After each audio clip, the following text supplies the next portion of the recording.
My dear students and my dear friends, I am going to explain what is the Ohm's law. ओम का नियम क्या है।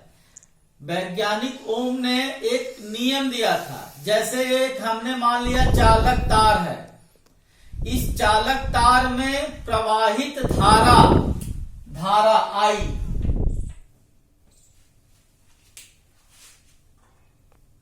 इस चालक में प्रवाहित धारा इस चालक के मध्य, इस चालक के सिरों के मध्य विभवांतर लगाए आरोपित विभवांतर अनुक्रमानुपाती होती है।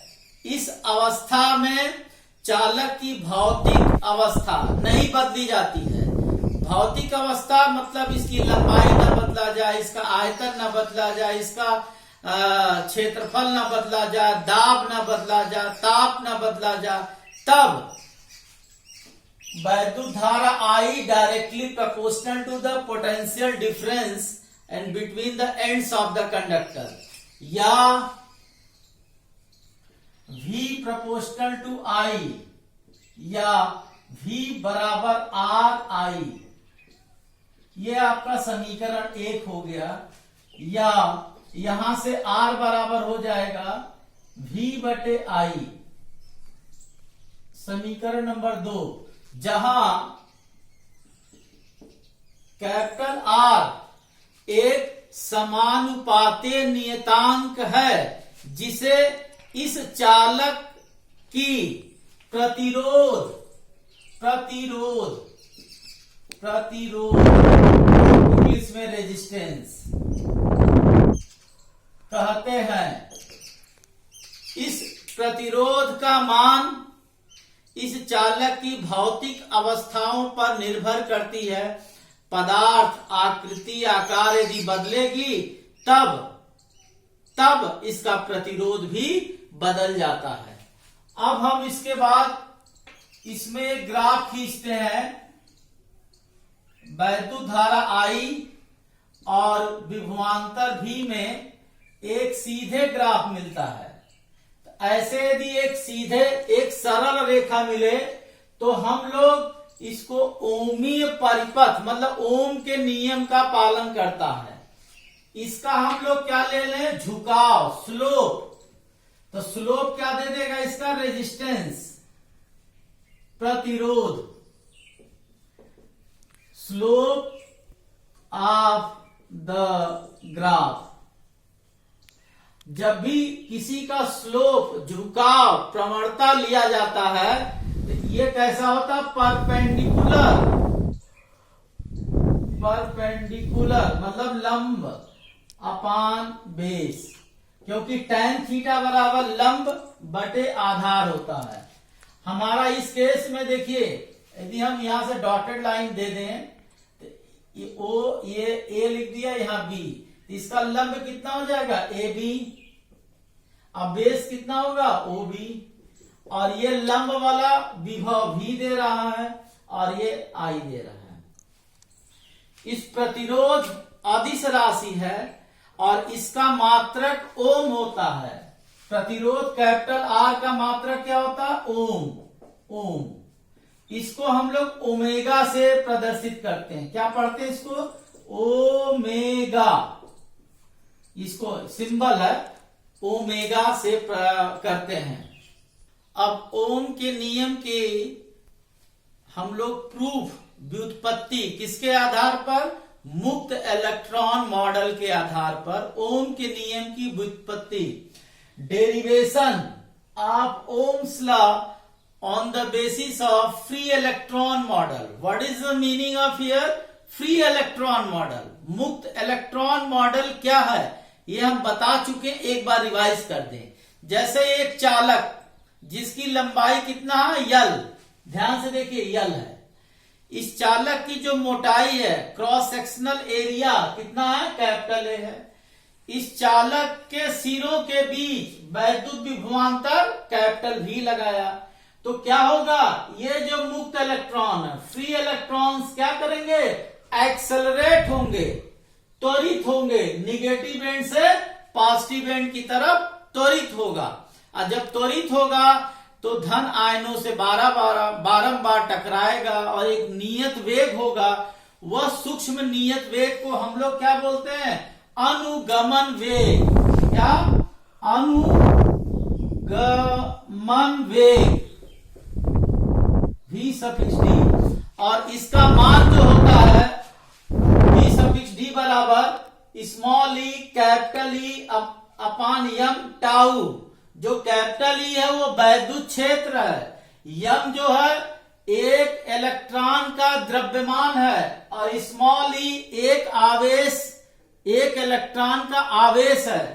टाउ, टाउ जो है हम बता चुके हैं ये श्रांति काल है।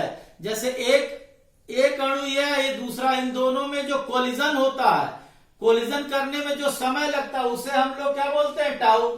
आपको पता है E बराबर V बाई एल, तो यहाँ पर E की वैल्यू रखेंगे तो V सफिक्स D अनुगमन वेग की वैल्यू आ जाएगी E capital V M L tau, समीकरण 1। और ऑलरेडी हम आपको प्रूफ कर चुके हैं कि इस अनुगमन वेग तथा वैद्युत धारा में संबंध कैपिटल I बराबर capital A small N small E V suffix D। जो स्मॉल एन क्या है? चालक के एकांक आयतन में इलेक्ट्रॉनों की संख्या, मतलब उसकी डेंसिटी है स्मॉल एन। अब हम समीकरण 1 से जो V सफिक्स D का वैल्यू समीकरण I बराबर ए एन ई। अब देखिए यहां पर V सफिक्स D है तो V सफिक्स D की वैल्यू कितनी यहां पर लिखी है? स्मॉल ई कैपिटल V अपान यम यल टाउ, या I बराबर ए एन, दो ठो ई है तो ई स्क्वायर हो गया, होल अपान यम और टाउ यहां लिख दिया। अब इसके बाद V अब बटे यल इधर कर दिया।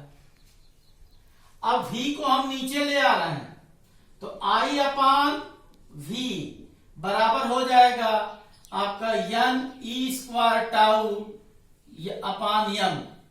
और यहां जो कैपिटल ए है ये यहां लिख दिया, इसके नीचे यल लिख दिया। अब इसको हम पलट देते हैं, V को ऊपर I को नीचे। क्या किया? इसको हमने पलट रिवर्स कर दिया, V को ऊपर कर दिया, I को नीचे। ये क्वांटिटी ऊपर चला गया, यम यन ई स्क्वायर टाउ, यल ऊपर चला जाएगा, ए नीचे। समीकरण नंबर 3। अब ध्यान से देखिए, समीकरण 3 के जो दाहिना पक्ष है, राइट हैंड साइड RHS, ये वाला पार्ट समीकरण 3 का, ये वाला पार्ट, ये यहां से यहां तक का। इसमें यदि हम चालक तार की भौतिक अवस्था ना बदलें, ताप नहीं बदले, जब ताप नहीं बदलेगा तो उसका श्रांति काल नियत होगा, इसकी लंबाई नियत रखें, इसकी क्या अनुप्रस्थ काट का क्षेत्रफल नियत रखें। इसका मतलब ये पूरा क्या हो जाएगा? नियत हो जाएगा। क्या हो जाएगा? नियत हो जाएगा। इसका मतलब ये हो गया यम अपान यन ई स्क्वायर टाउ यल अपान ए की वैल्यू क्या हो गई? नियत हो जाएगी। नियत, ये नियत कब हुई? जब हम चालक तार की भौतिक अवस्था न बदले, मतलब लंबाई न बदले, ताप न बदले, क्षेत्रफल न बदले, तो ये पूरा क्या हो जाएगा? नियत हो जाएगा।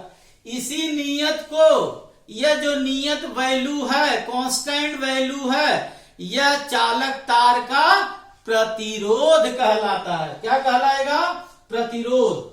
अब प्रतिरोध कैपिटल R बराबर हो जाएगा यम यन ई स्क्वायर टाउ यल अपान ए। समीकरण नंबर 4। अब हम समीकरण 3 और 4 से, समीकरण 3 तथा समीकरण 4 से, अब ध्यान से देखिए, इसके जगह पर हम क्या लिखने वाले हैं? R, मतलब V बटे I इक्वल टू R। और समीकरण नंबर 5, यही ओम्स का नियम है, अतः ओम का नियम प्रूफ हुआ, सिद्ध हुआ। अब समीकरण 4 से समीकरण 4 से जो ये वाली क्वांटिटी है यम अपान यन ई स्क्वायर टाउ, ये क्या है? पदार्थ की क्वालिटी है। पदार्थ, यदि पदार्थ बदलेगा तो यम, ये यन, टाउ, ये सब क्या करेगा? बदल जाएगा। इसको हम लोग रो लिख दिया।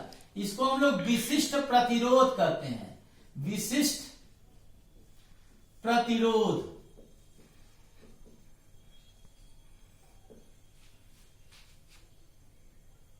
स्पेसिफिक रेजिस्टिविटी,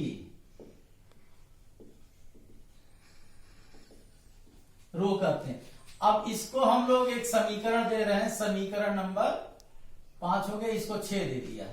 समीकरण 4 तथा समीकरण 6 से अब देखिए इसके जगह पर हम क्या रो लिखने वाले हैं, तो R बराबर रो यल बाई ए। समीकरण नंबर 7, ऐसा सूत्र आप बहुत पहले कभी पढ़े होंगे। यहां पर R बराबर रो यल बाई ए। अब समीकरण 7 से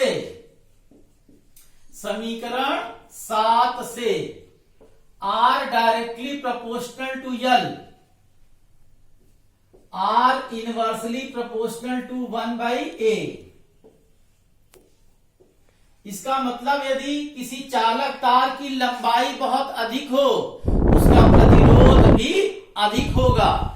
यदि किसी चालक तार की मोटाई अधिक हो जाए, ज्यादा मोटा हो जाए, तो उसका प्रतिरोध क्या होगा? कम हो जाएगा। क्लियर हो गया? अब इसमें एक होता है, ये क्लियर हो गया। अब वैद्युत चालकता, सिग्मा कंडक्टिविटी क्या होता है? अभी को हमने आपको विशिष्ट प्रतिरोध बताया था। विशिष्ट प्रतिरोध रो का जो रेसिप्रोकल व्युत्क्रम होता है, उसे हम लोग क्या कहते हैं? वैद्युत चालकता। सिग्मा बराबर 1 रो, और रो की वैल्यू रख देंगे तो यल अपान आर ए। सिग्मा की इकाई कितना होती है? ओम इनवर्स, मीटर इनवर्स होती है। ओम के नियम की सीमाएं, लिमिटेशंस ऑफ ओम्स लॉ। आपको पता है जब कोई नियम होता है वो हर जगह सही होता है, लेकिन ओम का नियम जो है यूनिवर्सल लॉ नहीं है। मतलब कुछ ही जगह यह नियम पालन होता है, सही होता है। कहां कहां पर नहीं होता, कहां कहां पर होता है, इसके बारे में चलते हैं। इसके पहले आप सब लोग मेरे इस YouTube चैनल के वीडियो को अधिक संख्या में लाइक करें, शेयर करें और सब्सक्राइब करें। चलते हैं limitations of Ohm's law. Number 1, कोई ऐसा वैद्युत परिपथ है जिसमें V और I का जो ग्राफ है, ये ध्यान से देखिए, यह I लिख दिया, I इधर V लिख दिया। ये ग्राफ एक सरल रेखा हो, कैसा हो? स्ट्रेट लाइन हो, सरल रेखा हो, तब तो वह परिपथ ओम के नियम का पालन करता है। इसे हम लोग ओमी परिपथ कहते हैं। ओम के नियम का जो लिमिटेशन नंबर 2, कोई ऐसा परिपथ जिसमें जो VI का ग्राफ हो वो सरल रेखा न हो, वक्र हो, टेढ़ा हो, कर्व हो, ऐसे परिपथ को अनओमी परिपथ, अनओमी परिपथ कहते हैं। अनओमी परिपथ वो परिपथ जो ओम के नियम का पालन नहीं करता, अर्थात V और I में जो ग्राफ है वह एक वक्र रेखा, एक कर्व रेखा मिलती है। चलते हैं ज्यादा से ज्यादा, जैसे लैंप फिलामेंट जो टार्च होता है उसमें V और I का ग्राफ खींचा तो ये देखिए सीधी रेखा नहीं, वक्र लाइन थी, पैराबोलिक परवलय। अब ये जंक्शन डायोड, सेमीकंडक्टर फिजिक्स में जंक्शन डायोड, संधि डायोड में ध्यान से देखिए, ये फॉरवर्ड करंट है, ये रिवर्स करंट है। मतलब V और I में जो वक्र है, सरल रेखा नहीं है, यहां भी ओम का नियम पालन नहीं करता है। नेक्स्ट, डायोड वाल्व, ये भी इलेक्ट्रॉनिक्स में डायोड वाल्व होता है। इसमें ध्यान से देखिए, V और I में सरल रेखा वक्र नहीं, अर्थात ओम का नियम पालन नहीं करता। थर्मिस्टर, इसमें भी देखिए V और I का ग्राफ देखिए इस तरह से है, टेढ़ा है, वक्र है, इसमें भी ओम का नियम का पालन नहीं करता है।